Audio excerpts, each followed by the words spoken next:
룻기. 성경을 한 장 한 장 넘기다가 어느 외딴 마을에 사는 두 과부와 한 농부의 작은 이야기를 만나게 됩니다. 이방인 룻은 모태신앙인이 아니었고 선천적으로 신앙에 끌렸던 사람도 아니었습니다. 많은 사람들처럼 말입니다. 그러나 그녀는 자신도 모르게 구원 이야기 속으로 끌려 들어가게 되고 거기서 요란스럽지 않고 도드라지지는 않지만 이야기의 완결을 위해 없어서는 안 될 배역을 맡게 됩니다. 보잘것없는 이방인이었던 룻. 그러나 그녀의 삶은 우리 가운데서 일하고 계신 하나님 이야기의 완성을 위해 없어서는 안 될 부분입니다. 보아스는 룻과 결혼했고 그녀는 오벳을 낳았는데 오벳은 이새의 아버지였고 다윗의 할아버지였습니다. 의지할 데 없는 무명의 한 이방인 과부 여인이 다름 아닌 다윗의 증조모여 예수님의 조상이었다는 이 절묘한 이야기. 그래서 룻기는 대수롭지 않은 평범한 인물도 하나님의 이야기의 완결을 위해서 결코 빠질 수 없는 등장인물이라는 사실을 우리에게 각인시켜줍니다. 우리 한 사람 한 사람이 모두 하나님 앞에서 그처럼 중요하며 우리에게 맡겨진 일 또한 소중한 것입니다.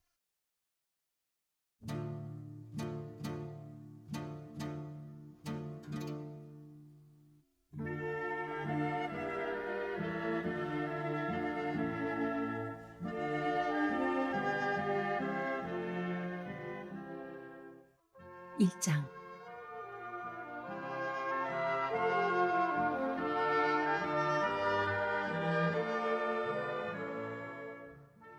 옛적 사사들이 이스라엘을 이끌던 시절 그 땅에 기근이 들었다. 유다 땅 베들레헴의 한 사람이 아내와 두 아들을 데리고 고향을 떠나 모압 땅에 가서 살았다. 그 사람의 이름은 엘리멜렉이고 아내의 이름은 나옴이며 아들들의 이름은 말론과 기론이었다. 모두 유다 땅 베들레헴의 에브라 사람이었다. 그들은 모두 모압 땅으로 가서 그곳에 정착했다. 그러다가 엘리멜렉이 죽고 나오미와 두 아들만 남았다. 아들들은 모압 여인들을 아내로 맞이했는데 첫째 이름은 오르바고 둘째는 룻이었다. 그들은 그 후로 10년 동안 그곳 모압 땅에 살았다. 그 후에 두 형제 말론과 기론도 죽었다. 이제 젊은 아들들도 없고 남편도 없이 여인만 남았다. 하루는 나오미가 마음을 추스르고 두 며느리와 함께 모압 땅을 떠나 고향으로 가기로 결심했다. 그녀는 하나님께서 기꺼이 그분의 백성을 찾아오셔서 그들에게 양식을 주셨다는 말을 들었다. 그래서 자기가 살던 곳을 떠나 유다 땅으로 돌아가는 여정에 올랐다. 두 며느리도 함께 했다. 한참을 가다가 나오미가 두 며느리에게 말했다. 돌아가거라. 집으로 가서 너희 어머니와 함께 살아라. 너희가 죽은 남편과 나를 대한 것처럼 하나님께서 너희를 너그러이 대해주시기를 바란다. 하나님께서 너희에게 각각 새 가정과 새 남편을 주시기를 빈다. 그녀가 그들에게 입을 맞추자 그들은 소리내어 울었다. 그들이 말했다. 아닙니다. 우리도 어머니와 함께 어머니의 백성에게로 돌아가겠습니다. 그러나 나오미는 단호했다. 내 사랑하는 딸들아, 돌아가거라. 너희가 어째서 나와 함께 가려고 하느냐? 내가 아직 태중에 너희 남편이 될 아들들을 가질 수 있다고 보느냐? 사랑하는 딸들아, 돌아가거라. 부디 너희 길로 가거라. 나는 너무 늙어서 남편을 얻을 수 없다. 내가 아직 희망이 있다 말하고 당장 오늘 밤에 남자를 얻어 아들을 잉태한다고 한들 그들이 자랄 때까지 너희가 잠자코 기다릴 수 있겠느냐? 너희가 다시 결혼할 그때까지 언제고 기다릴 셈이냐? 아니다. 사랑하는 딸들아, 이것은 내가 감당하기에 너무 힘든 일이다. 하나님께서 나를 세게 치셨구나. 다시 그들은 소리내어 울었다. 오르바는 시어머니에게 입 맞추고 작별했으나 룻은 나오미를 부둥켜 안고 놓지 않았다. 나오미가 말했다. 봐라, 내 동서는 자기 백성과 그 신들과 함께 살려고 집으로 돌아갔다. 너도 함께 가거라. 룻이 대답했다. 제게 어머니를 떠나라. 집으로 돌아가라 하지 마십시오. 어머니가 사시는 곳으로 저도 가고 어머니가 사시는 곳에서 저도 살겠습니다. 어머니의 백성이 저의 백성이고 어머니의 하나님이 저의 하나님입니다. 어머니가 죽으시는 곳에서 저도 죽어 거기 묻히겠습니다. 그러니 하나님, 조금조차도 우리 사이를 갈라놓지 못하도록 저를 도와주십시오. 나오미는 룻이 자기와 함께 가기로 마음을 단단히 굳힌 것을 보고 더 이상 말리지 않았다. 그래서 두 사람은 함께 베들레헴으로 갔다. 그들이 베들레헴에 이르자 온 성읍이 술렁이기 시작했다. 이 사람이 정말 우리가 아는 나오미인가? 그 세월을 다 보내고 돌아왔구나. 나오미가 말했다. 나를 나옴이라고 부르지 말고 쓴맛이라고 부르십시오. 강하신 분께서 나를 쓰라리게 치셨습니다. 내가 여기를 떠날 때는 살림이 넉넉했지만 하나님께서 나를 다시 데려오실 때는 몸에 걸친 이 옷까지밖에 남기신 게 없습니다. 그대들은 어찌하여 나를 나옴이라고 부릅니까? 하나님께서는 절대 그렇게 부르지 않으십니다. 강하신 분이 나를 불행하게 하셨습니다. 이렇게 하여 나오미는 이방인 룻과 함께 모압 땅에서 돌아왔다. 그들이 베들레헴에 도착한 때는 보리 추수가 시작될 무렵이었다.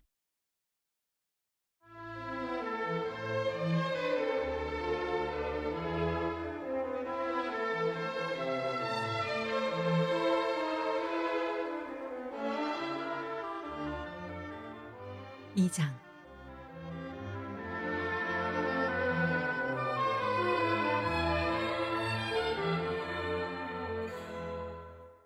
마침 나오미에게 남편적으로 친척이 하나 있었는데 엘리멜렉 집안과 관계된 유력하고 부유한 사람이었다.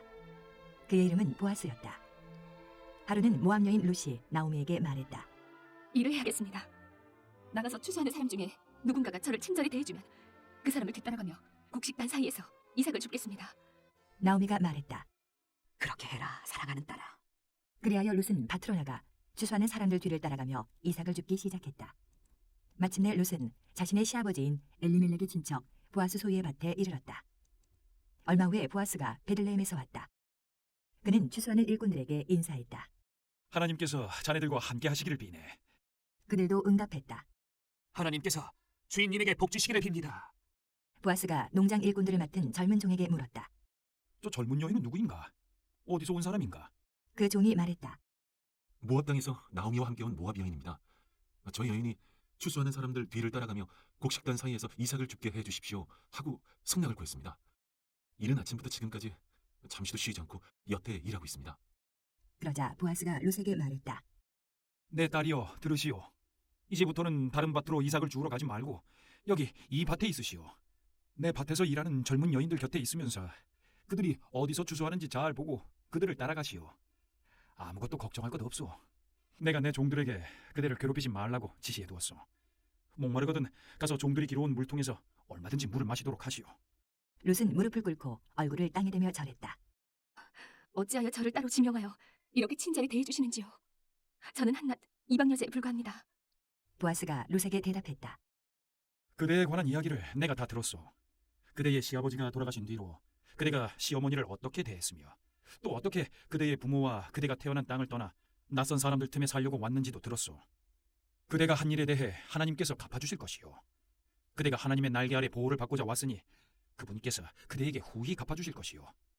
룻이 말했다. 어르신, 저는 이런 은혜와 자비를 받을 자격이 없습니다. 당신은 제 마음에 감동을 주셨고 저를 한 가족처럼 대해주셨습니다. 제가 이곳 사람이 아닌데도 말입니다. 점심시간이 되어 쉴 때에 보아스가 룻에게 말했다. 이쪽으로 와서 빵을 좀 드시오. 포도주에 찍어서 드시오. 룻은 추수하는 사람들 틈에 끼었다. 보아스가 볶은 곡식을 룻에게 건네주니 룻이 배불리 먹고도 음식이 남았다. 룻이 일어나서 다시 일하러 가자 보아스가 종들에게 말했다. 저 여인이 바닥에 곡식이 많이 남아있는 데서 줍게 해주게. 너그러이 대해서 아예 실한 것들을 좀 뽑아서 저 여인이 줍도록 흘려두게. 특별히 배려해주게나. 룻은 저녁 때까지 밭에서 이삭을 주었다. 모은 이삭에서 나달을 떨고 보니 보릿자루가 거의 가득 찰 정도였다. 룻은 주운 이삭을 모아 성읍으로 돌아가서 그날 일의 결과를 시어머니에게 보였다. 그리고 점심때 먹고 남은 음식도 드렸다. 나오미가 룻에게 물었다. 오늘 누구의 밭에서 이삭을 주었느냐? 너를 이렇게 잘 돌봐준 사람이 누구이든 하나님께서 복 주시기를 빈다. 룻이 시어머니에게 말했다. 오늘 제가 일한 밭의 주인 말인가요? 그의 이름은 보아스입니다. 나오미가 며느리에게 말했다. 하나님께서 그 사람에게 복 주시기를 빈다. 하나님께서 아직까지 우리를 버리지 않으셨구나. 그분께서는 좋을 때만 아니라 굳을 때도 여전히 우리를 사랑하시는구나. 나오미는 말을 이었다. 그 사람은 언약에 따라 우리를 구제할 사람 가운데 하나다. 우리의 가까운 친척이다. 모압 여인 룻이 말했다. 들어보십시오. 그가 또 저에게 내 밭의 추수가 끝날 때까지 내 일꾼들과 함께 있으라고 했습니다. 나오미가 룻에게 말했다. 잘 됐구나. 사랑하는 딸아, 그렇게 하려무나. 그의 밭에서 일하는 젊은 여인들과 같이 다니면 안전할 것이다. 모르는 사람의 밭에서 욕을 당할까 걱정했는데 이제 안심이구나. 그래서 룻은 시어머니의 말대로 했다. 보아스 밭의 젊은 여인들에게 바짝 붙어서 보리추수와 밀추수가 끝날 때까지 날마다 그 밭에서 이삭을 주었다. 그러면서 룻은 계속해서 시어머니와 함께 살았다.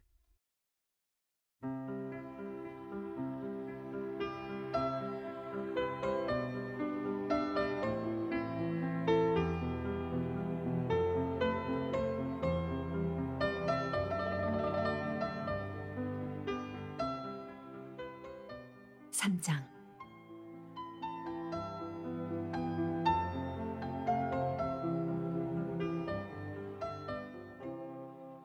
하루는 시어머니 나오미가 룻에게 말했다. 내 사랑하는 딸아, 이제 내가 행복하게 살 수 있도록 너에게 좋은 가정을 찾아주어야겠다. 게다가 내가 여태 함께 일했던 그 젊은 여인들의 주인인 보아스는 우리의 가까운 친척이 아니더냐. 우리가 행동을 취할 때가 온 것 같다. 오늘 밤은 보아스가 타작마당에서 보리를 거두어들이는 밤이다. 목욕을 하고 향수도 좀 바르거라. 옷을 잘 차려입고 타작마당으로 가거라. 그러나 잔치가 한창 무르익어 그가 배불리 먹고 마실 때까지는 내가 왔다는 사실을 그에게 알려서는 안 된다. 그가 자려고 자리를 뜨는 게 보이거든. 너는 그가 눕는 곳을 잘 보아두었다가 그리로 가서 너를 배우자로 삼아도 좋다는 것을 알도록 그의 발치에 누워라. 기다리고 있으면 그가 내가 해야 할 일을 일러줄 것이다. 룻이 말했다. 어머니께서 말씀하시니 그 말씀대로 하겠습니다. 룻은 타작마당으로 내려가 시어머니의 계획대로 했다. 보아스는 배불리 먹고 마시며 즐거운 시간을 보냈다. 그는 기분이 아주 좋았다. 그러다가 잠을 자려고 빠져나와 보리단 끝으로 가서 누웠다. 룻도 조용히 그를 따라가 누웠는데 그것은 자신이 그의 배우자가 되어도 좋다는 표시였다. 한밤중에 보아스가 깜짝 놀라 일어났다. 누구요? 놀랍게도 그의 발치에서 한 여인이 자고 있었던 것이다. 룻이 말했다. 저는 당신의 종 룻입니다. 저를 당신의 날개 아래 보호해 주십시오. 아시는 것처럼 당신은 저의 가까운 친척으로 언약에 따라 저를 구제할 이들 가운데 한 분입니다. 저와 결혼할 권리가 당신에게 있습니다. 보아스가 말했다. 하나님께서 그대에게 복 주시기를 비요. 내 사랑하는 그대여, 참으로 놀라운 사랑의 표현이구려. 또한 그대 정도라면 주변의 젊은 사람들 가운데서 누구나 고를 수 있었는데도 그렇게 하지 않았구려. 사랑하는 그대여, 이제 아무것도 걱정하지 마시오. 그대가 원하거나 청하는 일이라면 내가 무엇이든 하겠소. 그대가 얼마나 용기 있는 여인이며 귀한 보배인지 온 성읍 사람들이 다 알고 있소. 그대 말대로 나는 그대의 가까운 친척이 맞지만 나보다 더 가까운 친척이 한 사람이 있어. 그러니 날이 셀 때까지 여기 있으시오. 내일 아침에 그가 언약에 따라 구제할 수 있는 가장 가까운 친척으로서 관습상 자기 권리와 책임을 다하고자 한다면 그에게 기회가 돌아갈 것이오. 그러나 그가 관심이 없다면 하나님께서 살아계심을 두고 맹세하는데 내가 당신을 거두겠소. 이제 아침이 올 때까지 눈 좀 붙이도록 하시오. 룻은 새벽까지 그의 발치에서 자다가 사람들 눈에 띄지 않도록 아직 어두울 때에 일어났다. 그러자 보아스도 혼잣말을 했다. 타작마당에 왔었다는 것을 아무도 알아서는 안 된다. 보아스가 말했다. 그대의 어깨에 걸친 옷을 가져와서 펴보시오. 룻이 옷을 펴자 보아스는 보리 6대를 가득 부어 룻의 어깨에 지워주었다. 룻은 곧 성읍으로 돌아갔다. 룻이 시어머니에게 돌아오자 나오미가 물었다. 그래, 어찌 되었느냐 사랑하는 딸아. 룻은 그 사람이 자기에게 한 일을 시어머니에게 다 말하고 나서 이렇게 덧붙였다. 그가 내게 이 보리 6대를 주었습니다. 그대가 시어머니에게 빈손으로 갈 수 없지 않소 하면서 말입니다. 나오미가 말했다. 내 사랑하는 딸아, 이제 이 일의 결과가 드러날 때까지 편히 앉아서 쉬어라. 그는 빈말을 할 사람이 아니다. 내 말을 잘 들어라. 그가 오늘 중으로 모든 일을 매듭지을 것이다.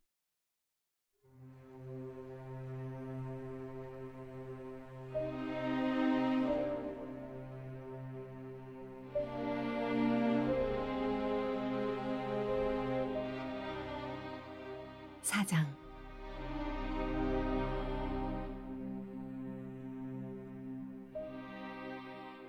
보아스는 곧바로 광장으로 가서 자리를 잡았다. 잠시 후 더 가까운 친척, 곧 앞서 보아스가 말했던 그 사람이 지나갔다.